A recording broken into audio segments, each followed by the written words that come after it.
नाज़रीन, America Iran जंग के आखिरी दिन क्या होगा? अब तक सच हुई हैं चीन के नोस्ट्राडेमस की एक एक बात। मैं हूं इरफान रैना और आप देख रहे हैं न्यूज़ 18 का डिजिटल प्लेटफॉर्म। नाज़रीन, बीजिंग के मशहूर प्रोफेसर शोकिन जियांग, जिन्हें अब पूरी दुनिया चीन का नोस्ट्राडेमस कह रही है, रातों रात बहस के मरकज़ में आ गए। 2024 में उन्होंने अपने एक predictive history YouTube vlog series में न सिर्फ डोनाल्ड ट्रंप की इक़्तिदार में वापसी की पेशगोई की थी, बल्कि ये भी बताया था कि ट्रंप ईरान के साथ एक शदीद जंग की शुरुआत करेंगे। उन्होंने ये भी बताया है कि ये जंग ख़त्म कैसे होगी।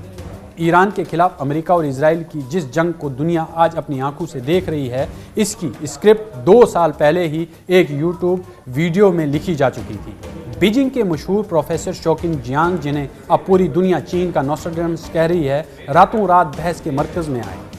2024 में उन्होंने अपनी predictive history YouTube vlog series में न सिर्फ डोनाल्ड ट्रंप के इक़्तिदार में वापसी की पेशगोई की थी, बल्कि ये भी बता दिया था कि ट्रंप ईरान के साथ एक शदीद जंग की शुरुआत कर देंगे।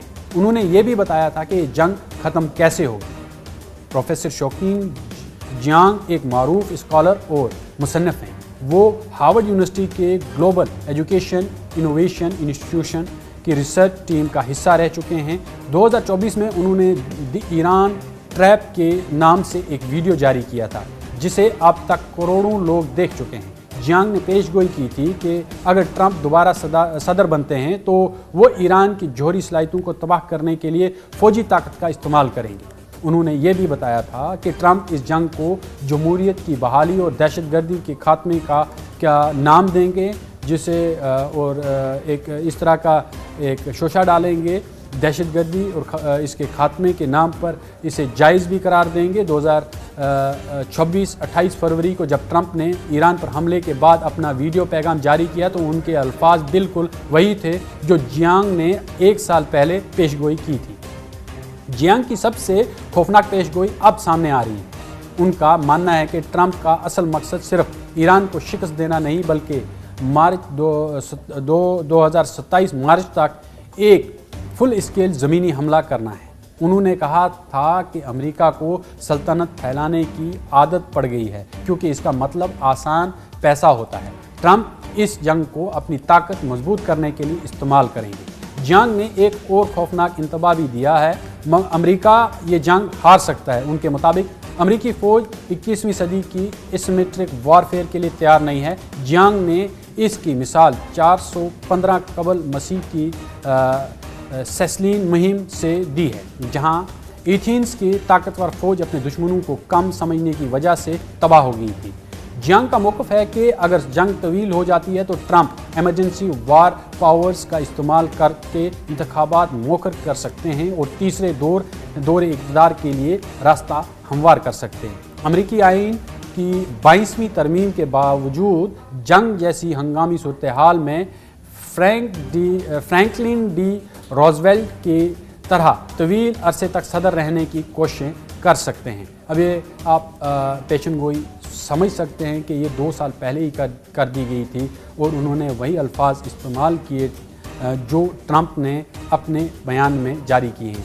अब इसे एक चीन का नोस्ट्राडेमस कहा जा रहा है और उनकी पेशन गोइयाँ जो हैं लगातार जो हैं वो आपके सामने नज़र आ रही हैं। आपने देखा जिस तरह से ये जंग शुरू हुई है और एक दहशतगर्द फोर्स करार दिया गया IRGC को, और उसके बाद अमेरिका ने ईरान पर जंग मुसल्लत कर दी, जिसके वो सारा ये जो अगर आप इसका मंजरनामा देखेंगे, ये सारा इजराइल की आइमा पर किया गया है।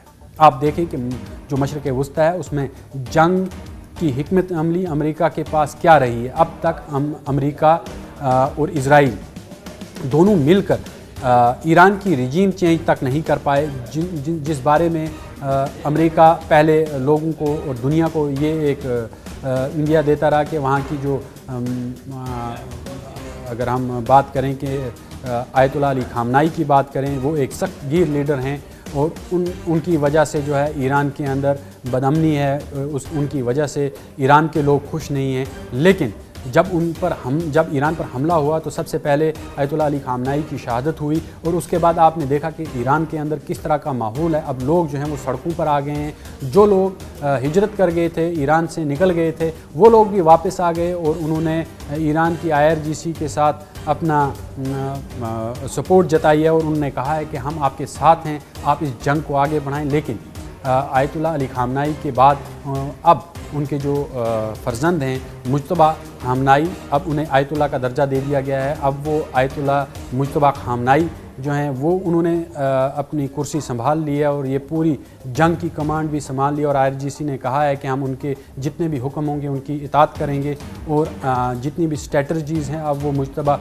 खामनाई बनाएंगे, क्योंकि उनके पास इसका काफ़ी गहरा तजुर्बा है, क्योंकि वो फ़ौजी बैकग्राउंड से हैं और अब अमेरिका और इज़राइल को एक ऐसी जंग में उन्होंने उलझा दिया है जो काफ़ी थका देने वाली है और काफ़ी नुकसान उठाना पड़ रहा है अमेरिका और इज़राइल को। अब करोड़ों अरबों डॉलर का इस वक्त जो है वो अभी तक नुकसान हो चुका है अमेरिका और इज़राइल को। अब जिस तरह से आप देख रहे हैं कि अमेरिका इस जंग के अंदर जो है वो नाकाम हो रहा है, अब सुस्त हो गया है। लेकिन ईरान की कोशिश है कि ये जंग जो है वो तवील चले ताकि अमेरिका और इज़राइल की जो मईशी रीढ़ की हड्डी है वो तोड़ जाए, मईशत को नुकसान पहुंचाया जाए। और इसके साथ साथ अगर अमेरिका और इज़राइल की मईशत को नुकसान पहुंचता है और जिस तरह से अबनाए हुर्मुज़ को बंद कर दिया गया है, अब रेड सी को भी अगर बंद कर दिया गया और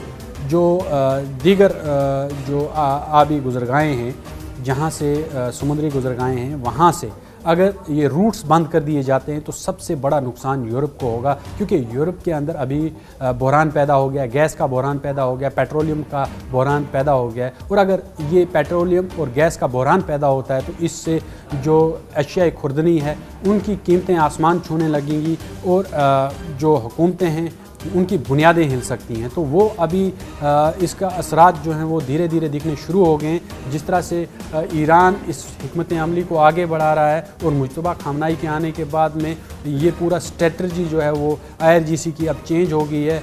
वो चाहते हैं कि अमेरिका गोरिल्ला जंग के अंदर आ जाए, वो ज़मीनी जंग पर आए ताकि अमेरिका को मुकम्मल तौर पर जो है वो तबाही के दाने पे ले जाया जा सके। इसके पीछे रूस, चीन और दीगर जो ममालिक हैं वो पसे पर्दा जो हैं वो ईरान के साथ इंटेलिजेंस जो है वो शेयर कर रहे हैं, जबकि कई ममालिक ऐसे हैं वो अंदरूनी तौर पर माली मदद भी ईरान की कर रहे हैं और असला भी फ्राहम कर रहे हैं। लेकिन वो जो असला है ईरान ने अभी इस्तेमाल नहीं किया है, क्योंकि वो डिस्ट्रक्टिव वेपन्स हैं और इस तरह के ख़तरनाक मौलिक हथियार हैं, उन्हें शायद अभी ईरान ने इस्तेमाल नहीं किया है, क्योंकि जहाँ तक मैं अपनी सोच रखता हूँ वहाँ तक ईरान ने उन वेपन्स का इस्तेमाल शायद आइंदा आने वाले दिनों के लिए रखा है, जब अमेरिका और इज़राइल पूरी तरह से थक जाएंगे इस जंग में, उनको काफ़ी नुकसान हो चुका होगा। भले ही उनके पास में मौलिक हथियार हैं, वो उन्हें चलाने की भी कोशिश करेंगे, लेकिन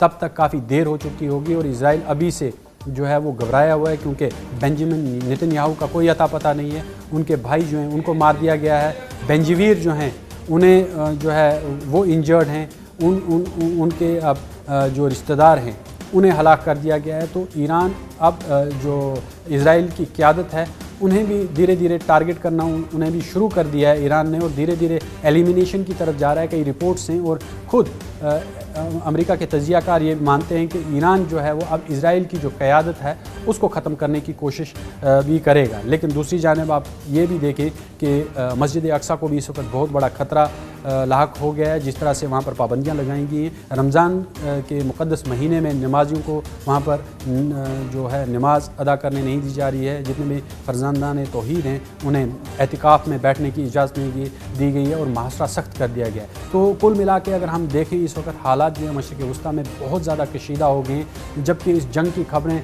बाहर नहीं आ पा रही। हम कोशिश करते हैं कि आप तक हर अपडेट पहुँचाएँ। आप हमारे साथ बने रहा करें और अपनी कमेंट में अपनी राय ज़रूर दिया करें, ताकि हम मज़ीद अपडेट्स जो हैं वो आप तक पहुंचाते रहें और आपकी सपोर्ट हमें एक हौसला फराहम करती है ताकि हम और वीडियोज़ आप तक पहुंचाएं। और अपडेट्स जो हैं वो आप तक पहुंचाते रहें। जंग के मुतालिक हम कोशिश करते हैं कि हर पहलू जो है वो आज आप तक पहुंचे। ये है न्यूज़ 18 नेटवर्क और आप देख रहे हैं न्यूज़ 18 उर्दू। हमारी पहुंच, आपकी ताकत।